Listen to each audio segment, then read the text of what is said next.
Body immune system, शरीर में जो इम्यून सिस्टम है वो कैसे काम करता है, कहाँ कहाँ पे जो मेन मेन ऑर्गन है वो प्रेजेंट होते हैं जो इम्यूनिटी प्रोवाइड करते हैं। तो मेनली जो हमारे शरीर में इम्यून सिस्टम है वो लिम्फोइड ऑर्गन, लिम्फ जो सिस्टम होता है लिम्फेटिक सिस्टम, उसके कुछ ऑर्गन होते हैं, लिम्फ नोड, लिम्फ वेसल, वो काम करते हैं। टिश्यू सेल्स, उनके अंदर भी काफ़ी जो एंजाइम वगैरह है, हर जो अलग अलग टाइप के केमिकल हैं वो रिलीज होते हैं। और एंटीबॉडीज हैं वो भी इम्यून सिस्टम है, उसका एक मेन भाग होती हैं। Recognised foreign antigens respond to these and remember them. तो क्या करती हैं, फॉरेन एंटीजन को पहचानती हैं, उनके प्रति रिस्पॉन्ड देती हैं, उनके प्रति जो भी एक्शन लेना है वो लेंगी और बाद में उनको याद भी रखती हैं सेकंड इंटरेक्शन के लिए। और जिससे क्या करते हैं, play important role in allergic reaction. साथ में जो एलर्जी होती है उसमें जो होने वाली शरीर में रिएक्शंस हैं, ऑटो इम्यून डिजीज है, ऑर्गन ट्रांसप्लांटेशन है, उसमें भी इंपॉर्टेंट रोल प्ले करती हैं। लिम्फोइड ऑर्गन, ये वो ऑर्गन होते हैं जहाँ पे ओरिजिन और maturation and proliferation of lymphocyte, जो लिम्फोसाइट्स बी और टी लिम्फोसाइट्स होती हैं, जो सेलुलर लेवल पे जितना भी इम्यून सिस्टम में काम होता है वो इन्हीं सेल्स के द्वारा किया जाता है। और इन सेल का बनना, इन सेल का मैच्योर होना और इन सेल की संख्या में बढ़ना, प्रोलिफरेशन का मतलब मल्टीप्लिकेशन होता है, उन ऑर्गन्स को हम बोलते हैं लिम्फोइड ऑर्गन। तो दो प्रकार के होते हैं, प्राइमरी एंड सेकेंडरी। सबसे पहले प्राइमरी लिम्फोइड ऑर्गन देखेंगे। ये वो ऑर्गन होते हैं जहाँ पे इमैच्योर लिम्फोसाइट, जहाँ पे जो सेल है वो मैच्योर नहीं है लिम्फोसाइट्स, वो डिफरेंशिएट होती है एंटीजन सेंसिटिव लिम्फोसाइट्स के प्रति। तो ये समझ सकते हैं हम जनरल लैंग्वेज में कि इनको यहाँ पे ट्रेनिंग दी जाती है कि एक बार लिम्फोसाइट्स बन गई हैं तो उनको स्पेशली किस टाइप के एंटीजन के प्रति ट्रेनिंग दी जाती है, उनकी स्पेसिफिक ट्रेनिंग होती है। फिर यहाँ पे उनको डिफरेंशिएट करवाया जाता है अलग अलग टाइप की सेल्स के अंदर। Both bone marrow and thymus provide micro environment. तो जो मेन ट्रेनिंग सेंटर होते हैं हमारी बॉडी में वो बोन मैरो होता है जो कि लॉन्ग बोन्स में पाया जाता है, और थाइमस है जो कि आगे देखेंगे इसकी लोकेशन ब्रेस्ट बोन के नीचे पाया जाता है, ये हार्ट के पास में। तो माइक्रो एनवायरनमेंट मतलब ऐसी जगह प्रोवाइड करते हैं जो कि डेवलपमेंट एंड मैच्योरेशन के लिए जरूरी होते हैं। तो इन्हीं के अंदर जो विकास है और जो इनका परिपक्वता है टी सेल्स की वो की जाती हैं। जो बोन मैरो है वो मेन लिम्फोइड ऑर्गन होता है जो कि आरबीसी है, ब्लड सेल्स है आरबीसी मेनली, उनको प्रोड्यूस करता है और साथ में लिम्फोसाइट्स की प्रोडक्शन भी करता है। और जो थाइमस होता है ये लोब्ड, एक लोब जैसी स्ट्रक्चर होती है जो कि हार्ट के पास प्रेजेंट होती हैं ब्रेस्ट बोन के नीचे, और ये काफ़ी लार्ज होती है कब, जब जन्म होता है बच्चे का उस टाइम पे, और उसके बाद ये रिड्यूस होती रहती है जैसे जैसे एज बढ़ता है। और प्यूबरिटी के टाइम तक ये बिल्कुल छोटा है साइज है वो प्राप्त कर लेती है, और ओल्ड एज में बिल्कुल रिड्यूस होती होती ख़त्म हो जाती है, जिसकी वजह से जो ओल्ड एज में हम देखते हैं नॉर्मली जो इम्यून सिस्टम है ओल्ड पीपल का वो कम मिलता है, वो जल्दी जल्दी इन्फेक्शन है उनके अंदर होते रहते हैं। उसके बाद है सेकेंडरी लिम्फोइड ऑर्गन।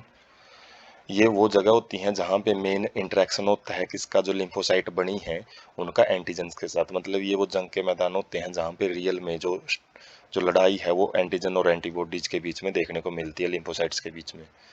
और साथ में वहीं पे उनकी प्रोलिफरेशन, उनकी मल्टीप्लिकेशन भी होती हैं।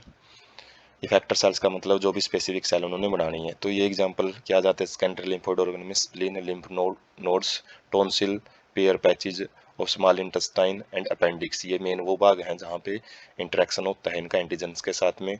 स्प्लीन क्या है, स्प्लीन एक लार्ज बीन शेप्ड ऑर्गन है, जो सोयाबीन टाइप की जो किडनी शेप्ड की एक स्ट्रक्चर देखने को मिलती है शरीर में, वो स्प्लीन होता है। Mainly contains lymphocytes and phagocytes. इसके अंदर दो प्रकार की सेल होती हैं, लिम्फोसाइट्स लिम्फ के अंदर जो मेनली पाई जाती हैं सेल्स टी एंड जो बी सेल्स हैं, और उसके बाद फैगोसाइट्स जो कि किसी भी माइक्रोब्स को, पैथोजन को एनगल्फ करके उसको डिस्ट्रॉय करती हैं, उसको निगल के डिस्ट्रॉय कर देती हैं। और ये किस चीज़ का काम करती हैं, साथ में ब्लड को फिल्टर भी करती हैं माइक्रोब्स से, जो ब्लड बोर्न माइक्रो ऑर्गेनिज्म है उनको पकड़ के उनको ख़त्म करती हैं, उनको उनसे मतलब ब्लड को साफ कर देती हैं। और इनके पास लार्ज रिजर्वोयर ऑफ एरिथ्रोसाइट्स। तो एरिथ्रोसाइट्स जो रेड ब्लड सेल होती हैं उनका बड़ा भंडार भी होते हैं स्प्लीन, और उनको ग्रेव यार्ड भी बोला जाता है कि कुछ जो आरबीसी जो खत्म हो जाती हैं वो भी यहीं पे इकट्ठी होती रहती हैं। लिम्फ नोड, ये क्या होते हैं, स्मॉल सॉलिड स्ट्रक्चर, कुछ सॉलिड ठोस स्ट्रक्चर होती हैं जो कि अलग अलग पॉइंट पे प्रेजेंट होती हैं लिम्फेटिक सिस्टम में। जो पूरे शरीर में, हमारे शरीर में लिम्फेटिक सिस्टम फैला हुआ है तो उसके कुछ सॉलिड स्ट्रक्चर्स हैं वो होती हैं lymph node. Serve to trap microorganism और अदर एंटीजेंस। तो इनका काम क्या होता है, ये भी माइक्रो ऑर्गेनिज्म को पकड़ने का काम करती हैं। कहाँ से, जो लिम्फ है, लिम्फ को साफ करती हैं। ये लिम्फ को ही हम टिश्यू फ्लूइड बोलते हैं, क्योंकि ये टिश्यू में पाया जाता है सेल्स के बीच में। Antigen responsible for activation of lymphocyte causing immune response. जो एंटीजन रिस्पॉन्सिबल होते हैं एक्टिवेशन के लिए लिम्फोसाइट्स की, तो वही इम्यून रिस्पॉन्स को पैदा करते हैं। तो एंटीजन खुद उकसाते हैं लिम्फोसाइट्स को एक्शन करने के लिए। उसके बाद है mucus associated lymphoid tissue MALT, जिसको बोलते हैं, कई बार फुल फॉर्म पूछ ली जाती है MALT की। म्यूकस मतलब म्यूकस एसोसिएटेड लिम्फोइड टिश्यू। तो ये लिम्फोइड टिश्यू प्रेजेंट होते हैं located with in the lining of, जो म्यूकस रिलीजिंग ग्लैंड्स होती हैं खासकर, उन्हीं से नाम बनाए ये। जैसे कि जो रेस्पिरेटरी हमने देखा था, जो म्यूकस रिलीज होता है, जो कि एक बैरियर का काम भी करता है। तो रेस्पिरेटरी, डाइजेस्टिव और यूरिनोजेनिटल जो ट्रैक्स होते हैं, उनके अंदर जो म्यूकस रिलीज होता है, तो वहाँ पे जो लिम्फोइड टिश्यू होता है, तो उसको माल्ट बोला जाता है। और ये लगभग 50% होता है जो लिम्फोसाइड अपने लिम्फोइड टिश्यू अपने शरीर में, उसका 50% बनाता है। टोटल का 50% तो इन्हीं ट्रैक्स के अंदर पाया जाता है। उसके बाद एक पिक से हम समझते हैं कि जो इम्यून सिस्टम को बनाने वाले जो अलग अलग ऑर्गन हैं, जैसे लिम्फेटिक वेसल्स हैं, जो कि पूरे शरीर में पाए जाती हैं, लेकिन यहाँ पे 2 जगह पे लिख रखा है, तो 2 जगह बना के दिखा रखे हैं, वैसे हर जगह प्रेजेंट होती हैं। उसके बाद थाइमस है, जो कि लोब्ड स्ट्रक्चर होती हैं, जो कि ब्रेस्ट बोन के पास में, हार्ट के पास में पाई जाती हैं। उसके बाद जो डॉट लाइक स्ट्रक्चर्स हैं, ये लिम्फ नोड्स हैं।